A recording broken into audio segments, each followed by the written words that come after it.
Bom dia, amigos, queridos irmãos. Quanta alegria invade o nosso espírito nesta manhã, por estarmos juntos nesta hora tão expressiva do nosso Evangelho. Pedimos aos amigos espirituais que ampare a todos e que estejamos juntos, agradecendo, refletindo com a nossa gratidão à espiritualidade maior. Dando continuidade ao capítulo 25, Buscai e achareis, vamos ler o item 6. Observai os pássaros do céu. Não acumuleis tesouro na terra, onde a ferrugem e os vermes os comem, e onde os ladrões os desenterram e roubam. Acumulai tesouros no céu, onde nem a ferrugem nem os vermes os comem. Porquanto, onde está o vosso tesouro, aí está também o vosso coração. Eis porque vos digo, não vos inquieteis por saber onde achareis o que comer para sustento de vossa vida, nem de onde tirarei vestes para cobrir o vosso corpo. Não é a vida mais do que o alimento e o corpo mais do que as vestes? Observai os pássaros do céu, não semeiam, não ceifam, nada guardam em celeiros, mas vosso Pai Celestial os alimenta. Não sois muito mais do que eles? E qual dentre vós o que pode, com todos os seus esforços, aumentar de um côvado a sua estatura? Porque também vos inquieteis pelo vestuário? Observai como crescem os lírios dos campos, não trabalham, não fiam. Entretanto, eu vos declaro que nem Salomão, em toda a sua glória, jamais se vestiu como um deles. Ora, se Deus tem o cuidado de vestir dessa maneira a erva dos campos, que existe hoje e amanhã será lançada na fornalha, quanto mais cuidado não terá em vos vestir, ó homens de pouca fé. Não vos inquieteis, pois, dizendo que comeremos, ou que beberemos, ou que nos vestiremos, como fazem os pagãos que andam à procura de todas essas coisas, porque vosso Pai sabe que tendes necessidade delas. Buscai primeiro o reino de Deus e a sua justiça, que todas essas coisas que vos serão dadas de acréscimo.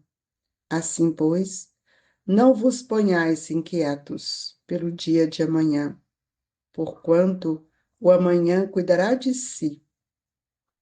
A cada dia basta o seu mal. Interpretadas as letras, esse de Mateus, capítulo 6, versículos 19 a 34. Interpretadas a letra, essas palavras seriam negação de toda a previdência, de todo trabalho e, conseguintemente, de todo o progresso. Com semelhante passividade, suas forças físicas e intelectuais conservar-se-iam inativas.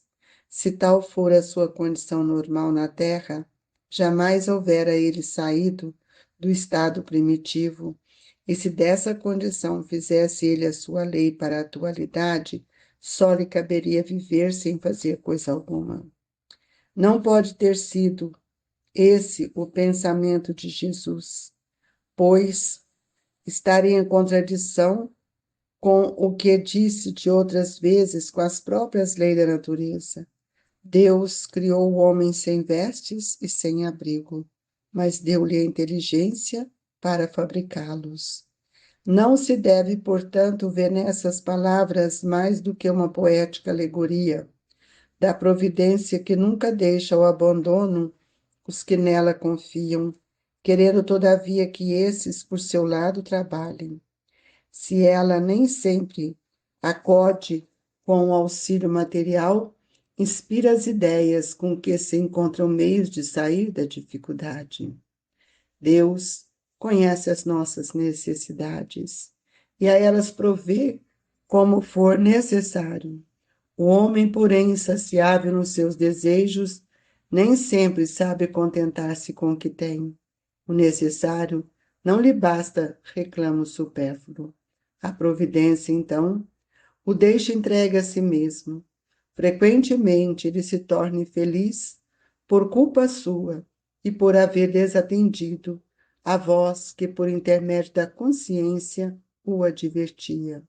Nesses casos, Deus fala sofrer as consequências, a fim de que sirvam de lição para o futuro. Que nesse momento possamos elevar o nosso pensamento a Deus, buscando as reflexões que a lição nos traz, para que nós possamos, ó Senhor, nos fortalecermos em esperança, no encorajamento das nossas lutas e que sejamos agraciados pela bondade e pela misericórdia excelsa do seu amor. Que Jesus, na sua infinita bondade, nos agasalhe e ampare aqueles que ora passam pelas dores. Visitai aqueles entes queridos que necessitam tanto da nossa compreensão e do seu trabalho, Jesus. Que Deus nos abençoe e nos sustente hoje e sempre. Amigos queridos, vamos procurar trazer a todos a reflexão desse item tão expressivo que nos mostra a força da lei do trabalho para que todos nós possamos progredir. O planeta Terra está em grandes mudanças e essas mudanças, bem sabemos, que favorecerá a chegada de tantos outros irmãos que hão de encontrar maior solicitude, fraternidade, mas isso depende também das nossas construções morais, do trabalho que realizamos junto àqueles que necessitam. E hoje o Evangelho vai nos mostrar: não acumuleis tesouros na terra, porque nós muitas vezes esquecemos de que não somos do mundo. Nós temos procurado amontoar títulos de poder e empossamo-nos deles, e muitas vezes achamos que são grandes vantagens, mas esquecemos de fazer um bom uso desses títulos também para aqueles que tanto necessitam.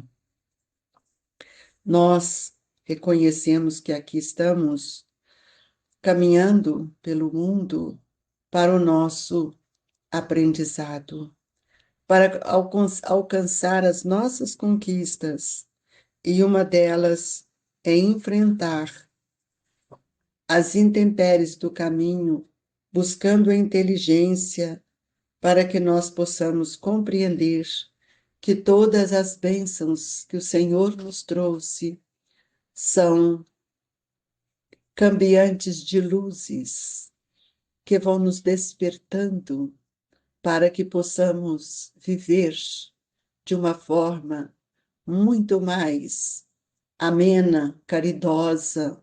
Somos seres inteligentes, mas que a inteligência seja sempre para o crescimento do nosso espírito. O Evangelho nos chama a atenção: não vos inquieteis por saber onde achareis o que comer para o sustento da vossa vida. Não é a vida mais do que o alimento e o corpo mais do que a veste? É preciso que a gente reflita nessas questões trazidas por Mateus. Nós, onde estivermos, nós podemos adquirir todos os nossos bens, nós podemos adquirir todos os títulos, mas o que vamos fazer?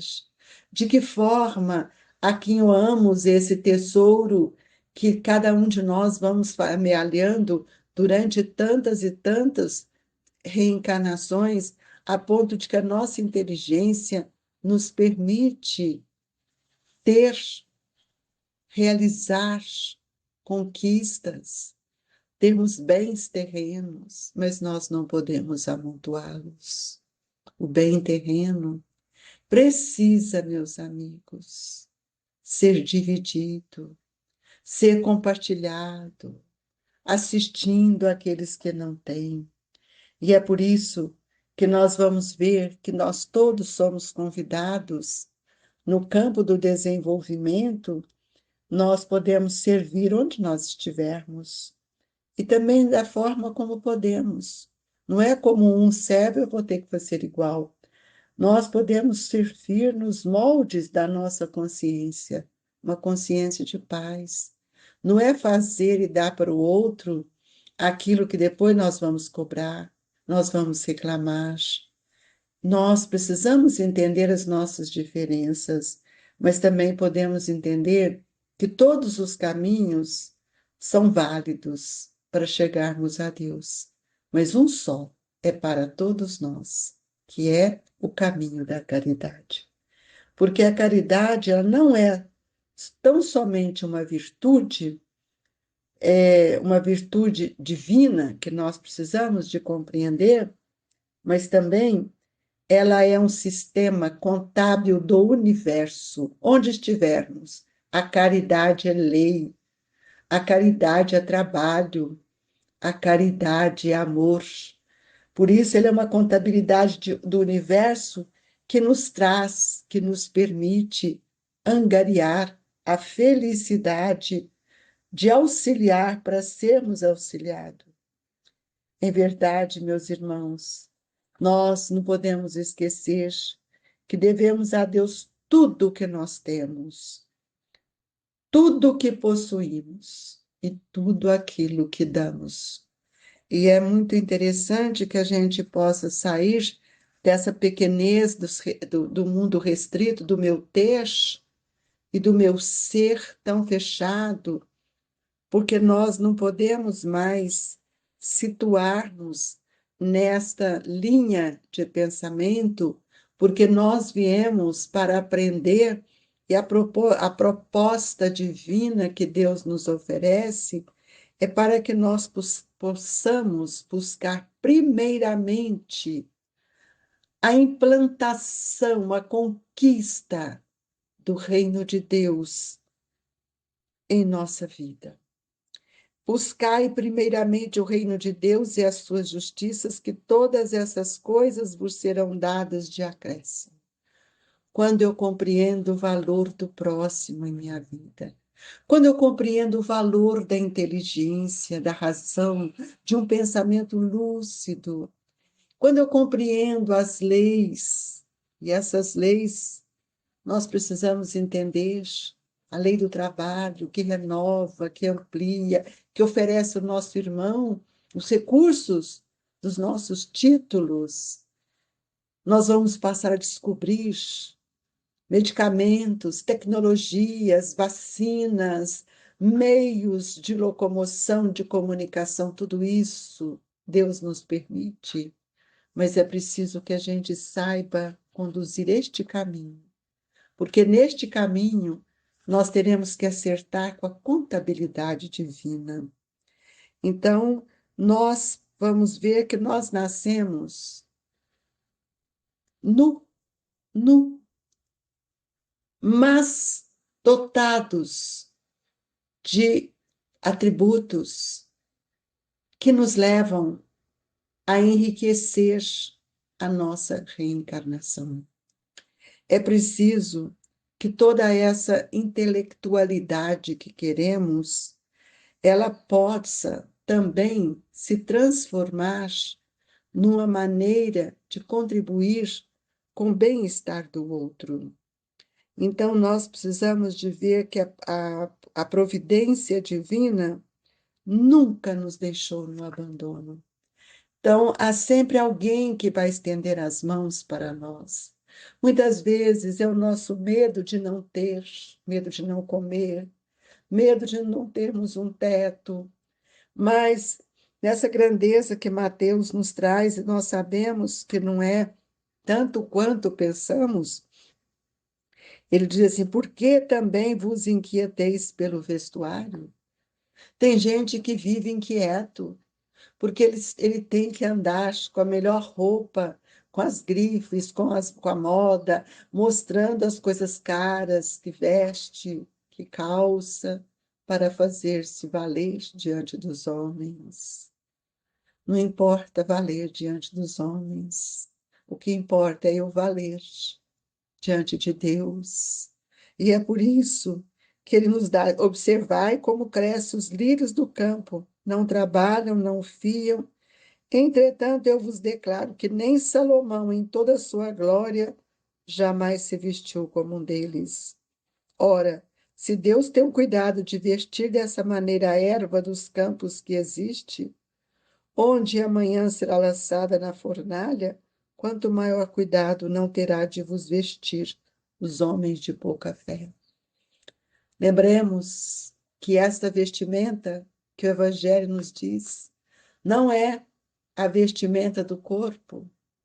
Nós, enquanto homens, enquanto espíritos encarnados, estamos preocupados só com o corpo, com a beleza física, gastamos tanto dinheiro, mas não estamos preocupados com a veste do nosso perispírito.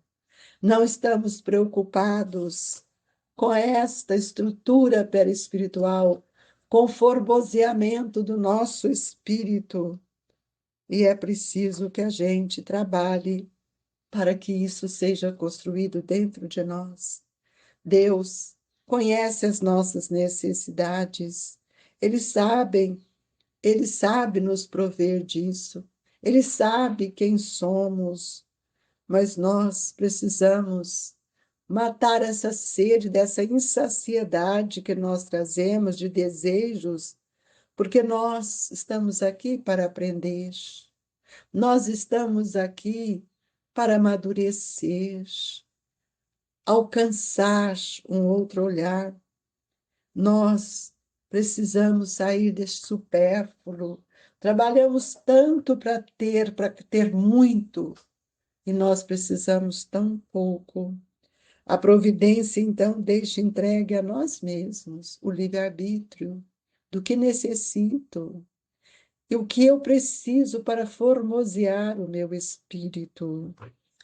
E é preciso que nós possamos compreender as palavras de Jesus: ajuntai tesouros no céu, disse-nos o Senhor.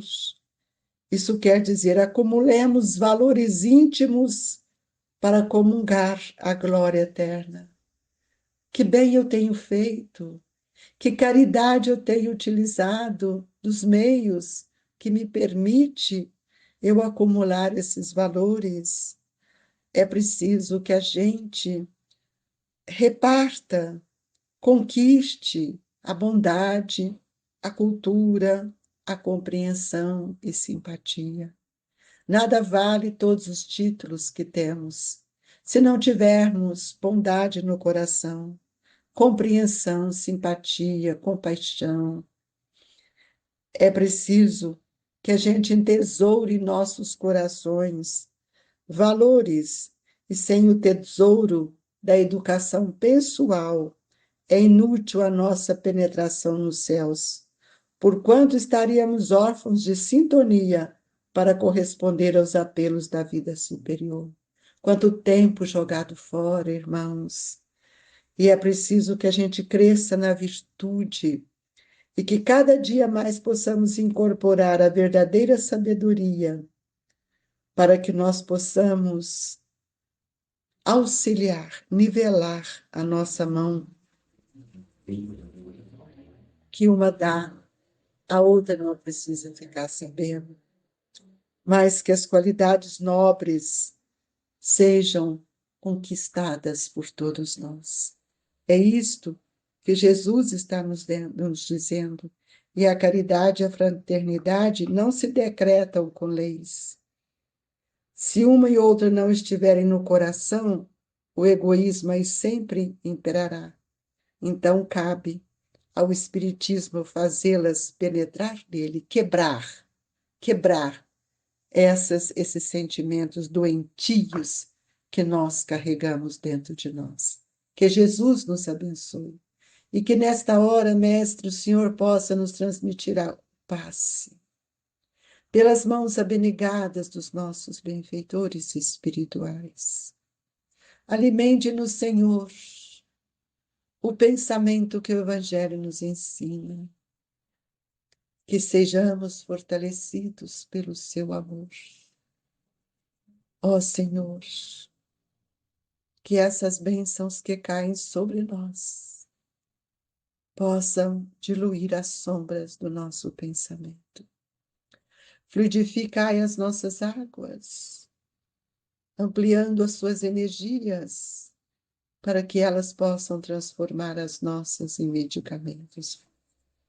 Assim, Jesus, agradecidos pelo Evangelho, pelas gotas de orvalho que o Senhor nos dá todos os dias, que possamos sentirmos belos, formosos, na intimidade do nosso ser, olhando para o outro como o caminho de nossa redenção.